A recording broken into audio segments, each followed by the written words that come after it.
I'm 32 now, and 5 years ago, I walked out of Portland without looking back. At that time, I was thriving, a back-end engineer at one of the top cyber defense companies in the country. I handled high-level data for banks and government contractors. I wasn't just good at my job. I was the one people called when everyone else had given up. Professionally, I was indispensable. Personally, I was invisible. My family hadn't reached out to me since 2017. Not once. So, when my phone buzzed one rainy October night in 2024 and I saw Claire's name, my cousin and the only person who had my new number, my heart froze. "Naomi," she said softly, "your parents have been asking about you. They want you home for Christmas." I sat down slowly on the edge of my small Brooklyn apartment bed, staring at the gray wall like it held the answers. "After all this time?" I asked quietly. "They're serious," she said. When I hung up, I just sat there.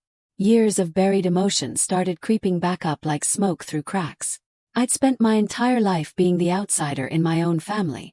I remembered being 13, sitting in a stiff psychologist's office while Dr. Lewis calmly told my parents, "Naomi isn't struggling because she's alone. She's struggling because she's invisible."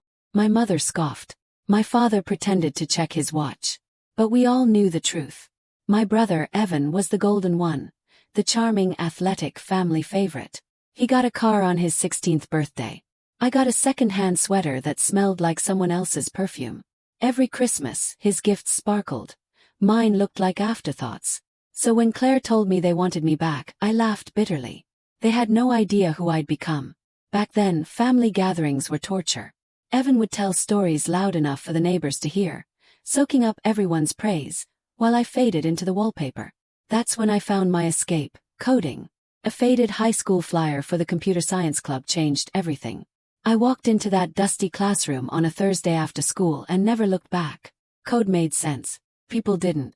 By the time I was 17, I'd built an entire desktop from junkyard parts. Mr. Russo, my computer science teacher, once told me, "Naomi, you have a gift. Don't wait for people to notice. Make them." So I did.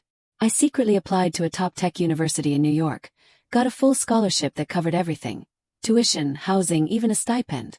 Meanwhile, my parents proudly paid Evan's way to Stanford. That Thanksgiving, my father raised his glass, smiling wide. "To Evan, our Stanford man." Everyone cheered. Then my mother added casually, "And Naomi's figuring things out. Maybe she'll find a steady job soon." Someone joked, "The diner's always hiring dishwashers." The table erupted in laughter. Even my parents joined in. I didn't say a word. But I already knew. My life would never depend on their approval again. 4 years later, I graduated top of my class, landed a six-figure job before my diploma was printed, and built a life they never imagined I could. Now, 5 years later, that same family wanted me home for Christmas. And for the first time in years, I wasn't sure if I wanted to go. But sometimes closure doesn't come knocking. It calls softly, asking you to come home. And I couldn't shake the feeling that answering would change everything. A week before Christmas, I packed my car and drove the 6 long hours from Brooklyn to my parents' house in North Seattle.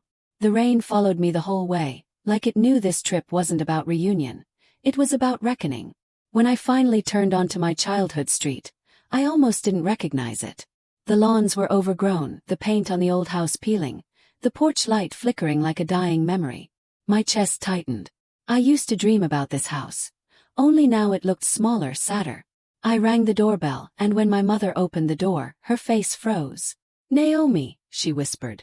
Her voice trembled, not from emotion but from disbelief. She pulled me into an awkward half-hug that ended too soon. "You look different." "Yeah," I said. "A lot changes in 8 years." Inside, the smell hit me, a mix of lemon polish and dried potpourri. The same furniture, same faded family photos, the same silence that used to swallow me whole. The living room fell quiet when I stepped in. A few relatives stared like I was a ghost. Someone muttered, "Well, look who finally decided to show up." Then came Evan. Grinning, glowing, surrounded by attention like always. "Naomi," he said, his voice dripping with false warmth. "Everyone meet Isla, my wife. And," he placed a hand on her stomach, "our baby on the way." Plus, compliments. It was like a stage show, and I was the unwanted extra. "Congratulations," I said politely, forcing a smile. Evan smirked. Still doing your computer thing. Software engineering, I corrected. He chuckled. Right. So, like fixing printers and stuff. I just smiled faintly. Something like that. Dinner was awkward. My parents sat me at the end of the table near the kitchen door. My usual spot. The clinking of dishes and chatter drowned out any chance of real conversation. Aunt Carol leaned in and whispered, "Your brother's starting his own business, you know. So ambitious. And you're still doing that coding stuff." "I develop cybersecurity systems," I said evenly. She blinked. "Oh, how technical." Then turned away, uninterested. Meanwhile, Evan held court at the table, talking about his startup like it was the next big thing. "We just need a bit of capital," he said. "Once we launch, it'll blow up." Dad leaned forward. "How much are we talking?" "About 200 grand, Evan said casually, as if it were spare change. Mom nodded thoughtfully. "We'll figure something out. Family helps family." I nearly choked on my water. Family helps family. Where was that line when I was working 2 jobs through college? When dinner ended, Mom handed me a thin blanket. "Your old room's Evan's office now," she said. "You'll sleep on the couch." "Of course," I said softly. That night, I lay awake under that thin blanket, listening to the wind rattle the windows. I could hear laughter upstairs, my parents, Evan, Isla, like I'd never even come home. I stared at the ceiling and thought about how hard I'd worked to get where I was, how I'd built my peace from the scraps they left me. And yet, sitting there in that cold living room, I felt like the same forgotten girl all over again. But the universe has a cruel sense of humor, and the next morning it handed me a moment I didn't know I'd been waiting for. A moment that would change everything. Christmas morning arrived with forced cheer and the faint sound of holiday music floating through the air. I'd barely slept. The couch springs had left lines in my back, and the house still smelled like cinnamon and old memories. When I walked into the living room, I froze. The floor beneath the tree was buried under a mountain of gifts, all neatly wrapped, all tagged for Evan and Isla. My name didn't appear once. Evan and Isla came down the stairs, laughing and glowing in matching red sweaters. "Merry Christmas," Mom sang, her voice bright and brittle. I forced a smile. "Merry Christmas." We began opening presents. My mother squealed as Evan handed her a sleek smartwatch. Dad got a new leather wallet. Even Aunt Carol received something fancy from the favorite son. Every gift was a performance, every thank you rehearsed. Then Isla held up a small box with a delicate ribbon. "From Naomi," she said, surprised. Inside was a handmade journal I'd ordered from a small artisan shop in Brooklyn. One of a kind, embossed with their initials. "Oh, how thoughtful," she said, her smile polite but empty. Mom gasped next. "Naomi, this is lovely." She unwrapped a designer handbag I'd picked out just for her. For a moment, I thought I saw genuine gratitude in her eyes. But then it came. "Oh no," she said too loudly, her hand to her chest. "Naomi, we completely forgot to get you something." The room went still. Evan burst out laughing. "Classic. Just like when we were kids. Remember that year you cried because Santa forgot you?" Everyone laughed. Everyone except me. But this time the tears didn't come. Only clarity. "Don't worry," I said evenly, standing up. "I already got myself something." I reached into my purse and pulled out a small silver keychain, letting the brushed steel glint under the lights. "What's that?" Mom asked, confused. "Keys," I said simply. "To my new apartment. Closed on it last week." The laughter died instantly. Dad blinked. "You bought a place." 2-bedroom condo in Fort Greene," I replied. "It's close to work. I used my bonus." Mom frowned. "Bonus? For what, dear?" "For building a security framework that just got licensed by an international bank," I said calmly. "My share was around $150,000 after taxes." Utensils froze midair. Evan's grin faltered. Isla's smile slipped into disbelief. "Wait," Mom stammered. "You make that kind of money?" He nodded. "I told you, I work in cybersecurity." Dad leaned forward, the sudden interest in his eyes almost insulting. "How long have you been making that kind of money?" "Since graduation," I said. "My salary's been 6 figures for years." That's when the switch flipped. Mom's tone shifted. Suddenly warm, syrupy. "Sweetheart, why didn't you tell us? We're so proud of you." Dad nodded eagerly. "Yes, Naomi. That's incredible. Evan, did you hear?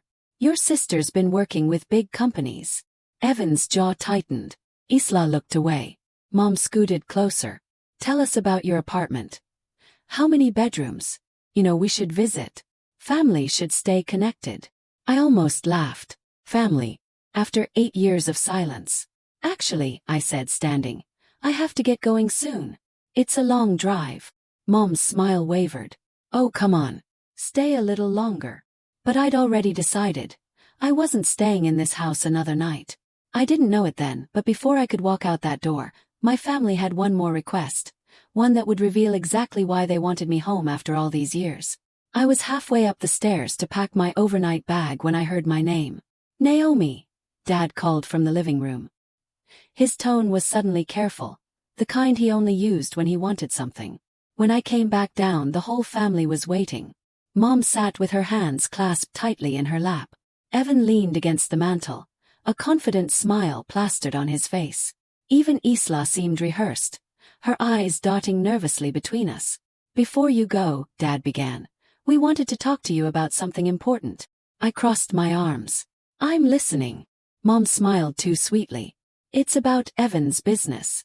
His startup. Course it was. Evan straightened. Look, Naomi. We're launching a digital fitness platform.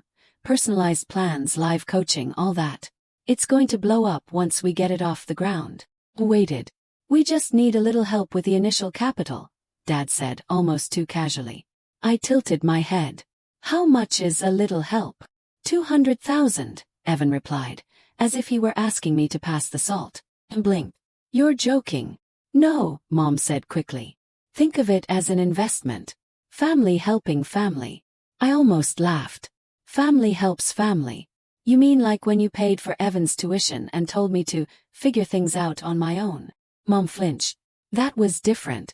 We didn't have money then. You had money for him, I said quietly. He showed promise, she snapped. Then softer. We just thought work would be better for you. The air grew heavy. Evan's smirk was fading. I'm not investing in your business, I said simply. Evan's voice rose. What do you mean, no? I met his glare. Exactly what it sounds like. Naomi, Dad said, frowning. This could change your brother's life. So could a job, I replied. Evan scoffed. You're unbelievable. After everything this family did for you. Cut him off. What did you do for me exactly? Mock me at the dinner table. Ignore me for 8 years. Call me when you need a check. Don't you dare take that tone. Mom snapped. We're your parents. I picked up my coat. You're strangers who share my last name. Mom's eyes flashed. You'll regret this. Family is all you have. I looked at her, calm but firm. That's the thing. I built a life without you. And it's better than anything I could have had here. Evan's voice cracked with anger. You think you're better than us now, don't you? Because you've got a fancy apartment and some tech job. No, I said quietly. I just know my worth now. And I won't let anyone take it from me again. I turned toward the door, my suitcase in hand. Dad's voice followed me. Naomi, wait. But I didn't. The cold winter air hit my face as I stepped outside. My hands trembled, not from sadness but from freedom. As I backed out of the driveway, I could see them through the frosted window, still standing in the living room, stunned that the quiet one had finally walked away. My phone buzzed before I even hit the main road. Calls, texts, guilt trips pouring in one after another. I silenced them all. But cutting off a toxic family doesn't end with goodbye. It begins when they realize they've lost control. And mine were just getting started. By the time I crossed the state line back into New York, my phone was a war zone. Missed calls, voicemails, texts that swung from guilt to rage to desperation. Naomi, you're breaking this family apart. You owe your brother a chance. Money isn't everything. Then finally, you'll regret this. I didn't. Not for a second. At a rest stop, I scrolled through the notifications once, then blocked every number. My hands didn't even shake. When I got back to my apartment, the city greeted me with soft snow and distant sirens. Cold, familiar, honest. I poured myself a glass of wine and stood by the window, watching the lights of Brooklyn shimmer through the fog. For the first time in years I felt calm. The next morning my phone buzzed again. A message from Sophie, my closest friend. Hey, she wrote, heard what happened. You okay? Smiled. Better than okay. Your mom's already posting about you on Facebook, she replied. Says you're ungrateful and heartless. I laughed out loud. She's predictable. Sophie called me that afternoon. You really did it, huh? You cut them off. I cut them off years ago, I said quietly. This just made it official. That weekend, I met my friends at our favorite cafe in Fort Greene. Warm lights, the smell of espresso, quiet music, the kind of peace that felt earned. I told them everything. Good, said Matt, one of my co-workers. Sounds like they were toxic. Sophie nodded. You think you'll ever forgive them? I thought about it for a long time. Maybe one day, I said. But forgiveness doesn't mean I have to let them back in. For a while life just settled. No more guilt trips, no more walking on emotional eggshells. Work was thriving. I got promoted to senior systems architect, a title I dreamed of since college. My team respected me. My ideas mattered. For the first time, my worth wasn't up for debate. Then one morning my phone rang. Unknown number. Against my better judgment, I answered. Naomi. The voice was shaky. Familiar. Evan. I asked flatly. Hey, he said. I just thought maybe we could catch up. Things have been hard. The business didn't really take off, and the house needs repairs. Mom's been stressed. Closed my eyes. What do you want, Evan? He hesitated. I just thought maybe Madison should meet her aunt. Madison. Our daughter, he said quickly. You'd love her. She's perfect. We could really use some help right now. Just until we're back on our feet. There it was again, the same script, the same expectation that I'd rescue them. No, I said quietly. I'm done helping people who only remember me when they need something. Naomi, come on. Hung up. Blocked the number. Set my phone down. Ethan, my boyfriend, walked into the kitchen, coffee mug in hand. Everything okay? Smiled. Perfect. He nodded, wrapping his arm around me as we watched the morning sun fill the apartment. Weeks turned into months. Sophie still called every week. Work kept me busy.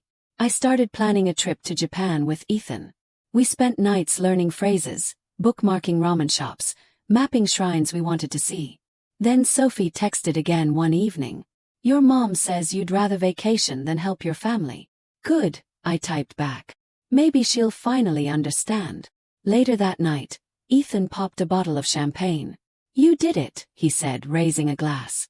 You built everything they said you couldn't. I clinked my glass against his. To peace. And as the city lights shimmered below us, I realized something that used to scare me but now felt like truth. Freedom isn't lonely. It's quiet. But peace doesn't erase the past. It teaches you how to stop running from it. And sometimes, the life you build after walking away is the best revenge of all. 6 months later, summer rolled over the city in golden light. From my balcony, the skyline shimmered like a promise I'd finally kept to myself. I sat barefoot with a mug of coffee, the hum of traffic below blending with birdsong and laughter from the park.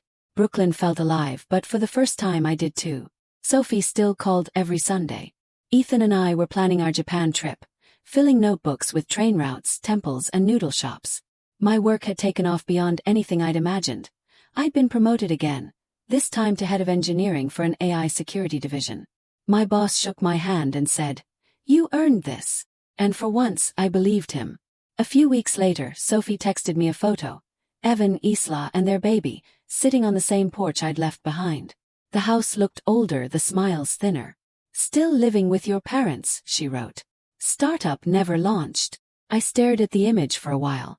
No bitterness, no satisfaction. Just peace. That chapter wasn't mine anymore. Ethan came out with 2 glasses of wine. What's on your mind? Just how far I've come, I said softly. I used to think walking away made me selfish. Now I know it made me free. He smiled. Freedom suits you. We toasted. Not to success, not to money, but to peace. That night, I posted a picture from our balcony, the sunset spilling over the city like molten gold. The caption read, "If you've ever felt invisible in your own family, this is your sign to choose yourself." Within hours, comments poured in. People from everywhere sharing their stories, their heartbreaks, their healing. My mom never believed in me. My brother got everything. I got ignored. I thought I was the only one. I read every single one, heart full. Because I remembered that version of me. The one who begged for recognition, who stayed quiet to keep the peace, who thought love had to be earned through pain. But I'd learned something. You can't heal where you're constantly being wounded. You can't bloom where you're never watered. Sometimes walking away isn't cruel. It's necessary. A week later, while packing for Japan, my phone buzzed again. A voicemail from an unknown number. I almost deleted it, but curiosity got the better of me. Naomi, Mom's voice said. We heard about your promotion. We're proud of you. Call us sometime. For a second I just stared at the screen. The old me might have cried. The new me smiled, deleted the voicemail, and zipped my suitcase. Ethan looked over. Everything okay? Perfect, I said again. And this time it wasn't a lie. As our plane lifted off a few days later, the city faded beneath a blanket of clouds. I thought about the life I'd built, the one no one handed me, no one believed I could have. Every bruise, every lonely night, every condescending laugh, it had all led here. A life that finally felt mine. Because sometimes the greatest revenge isn't proving them wrong. It's living so well they can't reach you anymore. If you've ever been the forgotten one, the quiet one, the underestimated one, remember this: your peace is worth the distance. Build the life that reflects your worth, not their expectations. And when you finally choose yourself, you'll never need their approval again.